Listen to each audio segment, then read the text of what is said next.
Hello everyone, peace be with the righteous of you out there. I hope you're doing well. We're back with a new discussion. We're going to be talking about British rule from 1941 to 1952. The British rule and what their rule was like. This will likely be a two-part discussion, just like the last one. Last we spoke, we talked about what the Italians did. Now we're going to talk about what the British did. I begin in the name of God, the compassionate, the merciful. I praise and I glorify him as he ought to be praised and glorified. So, C, the British period, 1941 to 1952. As the Italians laid down the material basis for an Eritrean body politic, so did the British provide new ideas without which Eritrea's recent history would have been different. And though usually described as quite modest and unspectacular, the short period of British administration had a revolutionary effect on the Eritrean. The short period of British administration had a revolutionary effect on the Eritrean. Travaskis mentions that. And what else does Travaskis say? As Mr. Walde Jesus Ammar mentions, here it is: a deliberate and indeed cynical policy of keeping the Eritrean's belly full and his head empty had earned the Italians political tranquility. The Italians had political peace. Keep the Eritrean belly full, keep his mind empty. During the occupation, British occupation, the process was reversed. Eritreans' heads were now filled with new ideas gleaned from lectures and books provided by the English Institute and British Information Office, the weekly Tigranian newspaper, contact with Indians and Sudanese serving in the British forces, and the liberalism of the British administration. Influences of this kind, married to the economic distress which followed, bred discontent and then political consciousness. So where did the Eritrean political consciousness come from? What was the cause? What caused it to happen? From where did they get this thinking culture? This thinking culture? This thinking this, I want to call it a. Where did how did they develop this concept of thinking? Where did it come from? The British. Travaskis, who is he to talk about our land? He is not Eritrean. I don't accept what he has to say. That's not true. We've always been smart since day one. Why did Sammy just talk like this? What's he doing? Because this is how for those of you who are new to this whole Eritrean arena, this is how those who are pro-government, who are pro-tyranny, this is how they speak. This is how they speak. If you've ever run into them, you would know. If you haven't, this is how it is with them. So for those of them who are watching, I want to make that point. And for those of them, if they're not watching, then those who already are watching either know what I'm talking about or are new. So this is, who is Travaskis? Travaskis studied you and then he wrote a book. That's his right. Travaskis studied you and then he wrote a book. He studied us and he wrote a book about it. That's his right. And what he's saying is true. Because where else from where else did they get who taught them? If this is what happened, if the British had some kind of influence in this manner, in some way, 10%, 20%, let's just say, where else would it have come from? The Italians, the Italian motto was keep the Eritrean brain empty. Can you do that to a person? Yes, you can. If you have control over that person, that's what you can do. A slave master can do that. Or he can teach his so-called slave, he can teach that person, that human being who was born free and should be free, he can teach him to be a thinker. Thus, we continue with Mr. Walde Jesus's words. Thus, what the British introduced to Eritrea were things which the people never experienced under the Italians. These included educational facilities, political participation through advisory councils and party politics, and economic responsibilities in the form of taxes to run the social services. Equally important in the politicization of the Eritrean people was the British attempt to introduce their model of indirect rule. Indirect rule through local chieftains, which entailed division and feud among the different social groups. So this model of the British, it caused feud and division among the different social groups in Eritrea. These elements of change, in addition to the tug of war played by the United States, the then Soviet Union, the United Kingdom, and France over the disposal of Eritrea, disposal meaning what to do with this country post-Italy. Over the disposal of Eritrea turned its people into a politically sensitized population, which they were not before 1941. So this tug of war over what to do with Eritrea, it caused them, the people, to become politically sensitized. Before, they were politically desensitized or not sensitized. They did not understand politics that well. Now they understood. Along with not just this tug of war played by the four so-called powers, that's what they're known as, the powers, these four people, these four groups, but also the other factors that I mentioned before, that Mr. Walde Jesus mentions before this. And you can also find this in, this is Walde Jesus's words. So, because of the importance they bear,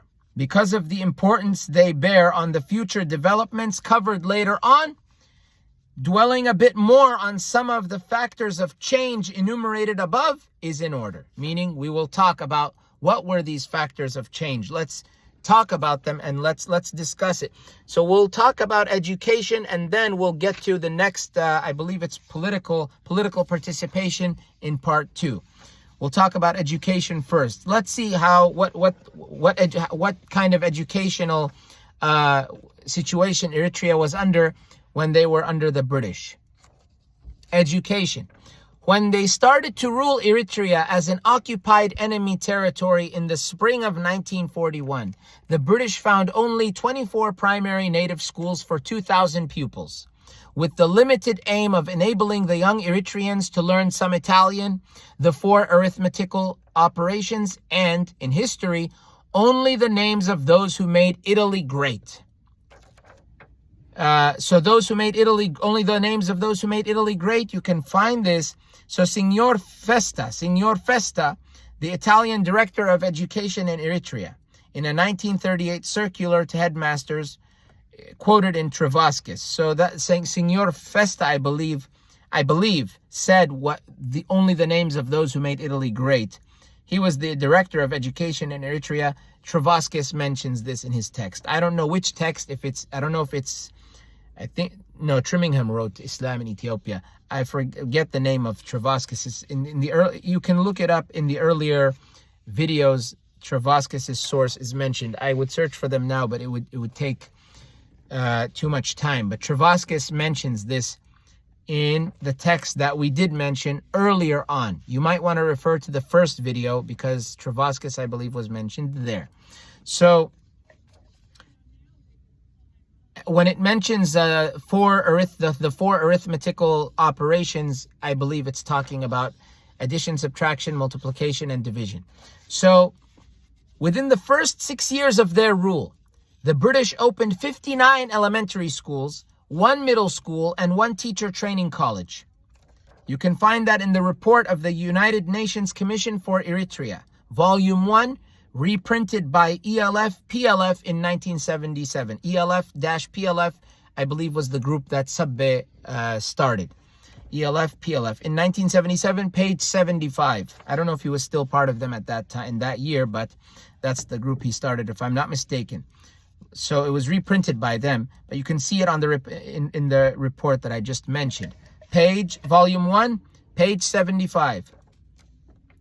Within the first 6 years of their rule, the British opened 59 elementary schools, 1 middle school, and 1 teacher training college. Mission schools of all congregations, which were closed by the Italian authorities, especially starting in the year 1932, were encouraged and assisted to reopen.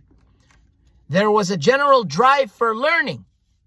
Not only were parents ready to make substantial sacrifices to send their children to school, but in the towns, the young and even the middle-aged clamored to be given the opportunity denied to them during the Italian regime. Very sad. Even the adults, grown adults, wanted to go and learn. They wanted to study. The drive was in them. The Italians stripped them of that ability. Another reason not to use this term Eritrea to refer to that land. The Italians didn't do anything for us. Not to say that we should give the British praise and thanks. No, not to them either. But these people wanted to learn. Like anyone in the world, many people want to learn.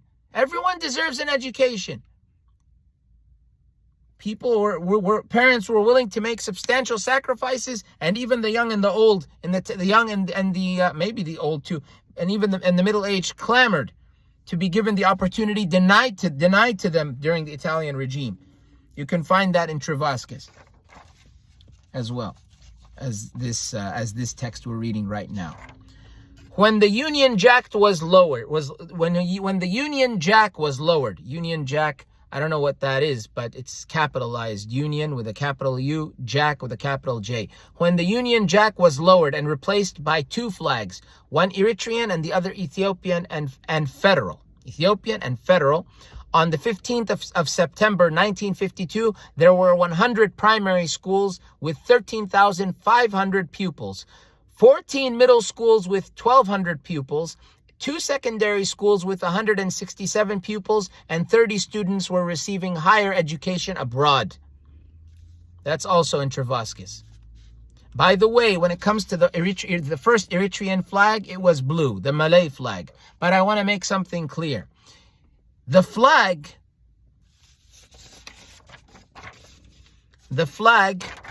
yesterday I was trying to record this video, but I ran out of time. So what happened is the flag, if you notice, it had 2 leaf branches like this.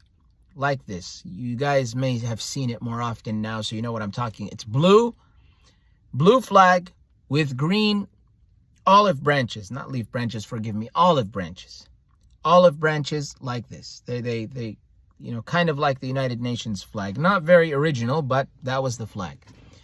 So how the flag used to look, or how, if I'm not mistaken, this is just an observation and something that I even read on Reddit or what do you call that? Quora or something like that. So the flag used to have leaves that were separate from each other. If you look at the flag, so if you look at the flag, let me show you. The flag used to look like this. The leaves were separate, and I believe it was 6 on each side with 3 or 4 in the middle that only go up about halfway. But this is how they were. 1, 2, 3, and then I think 5 or 6. Okay, on each side.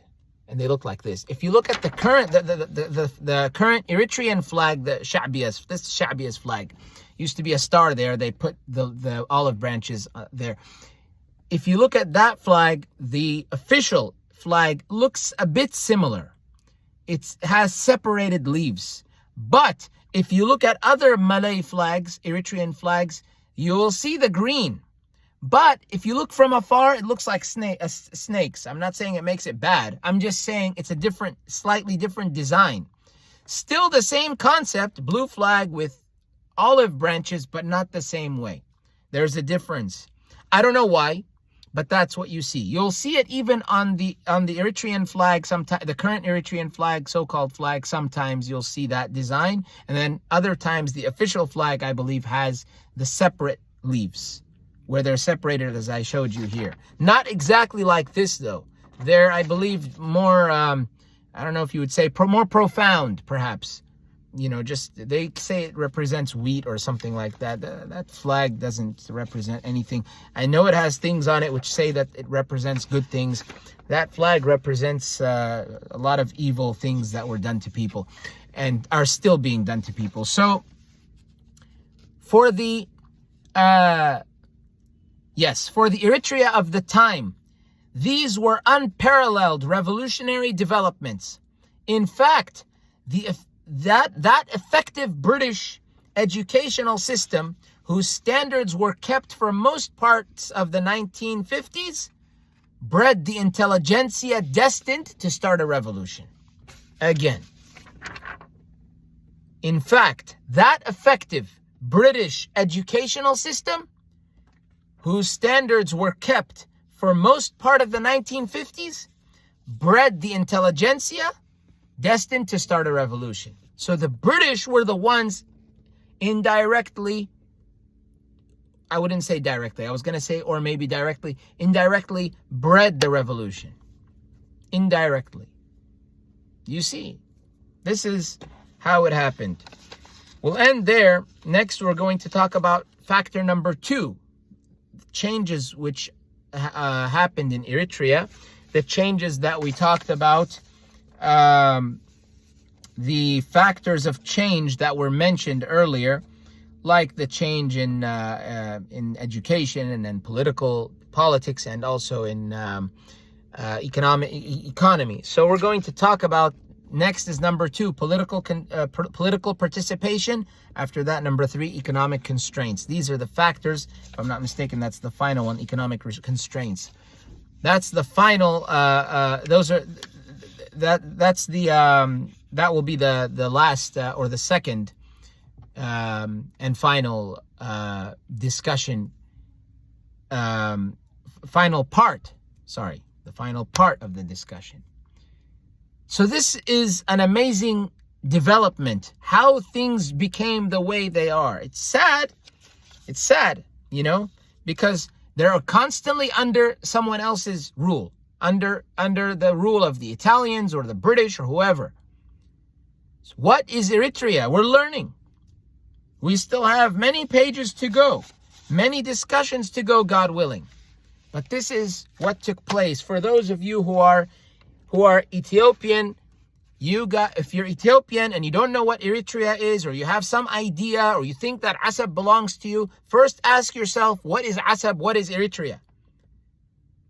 If those of you want to behave like Higdef and you just want to do this, and you just want to focus on gaining land, you're stupid. But if you want to focus on that which is, if you want to know what Asab is, first Asab is why Asab is Asab, meaning why it's separated from Ethiopia. Learn the revolution. But before that, I want to say that, you know what Asab is to me? For me as an Eritrean.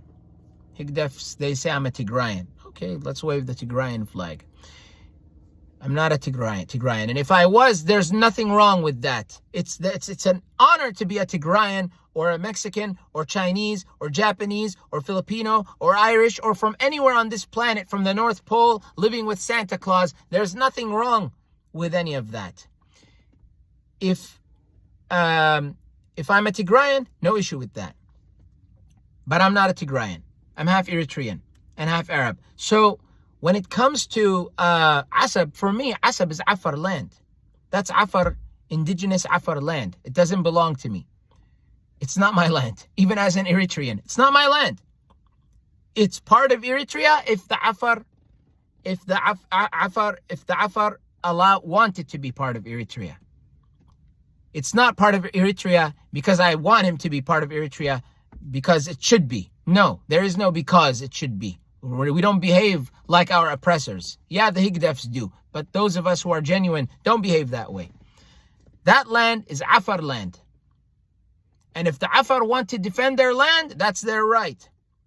And if the Higdefs end up facing Afar aggression against them when they fight, if that war comes, and it's likely going to come, so when it comes, if it does come, then the Afar are going to reclaim their land, and God willing, they will get their land, because that's their land, not Isaiah's land. Isaiah is not a monarch. It's not his land. And even if he was a monarch, if he was a just monarch, he would leave people to their land.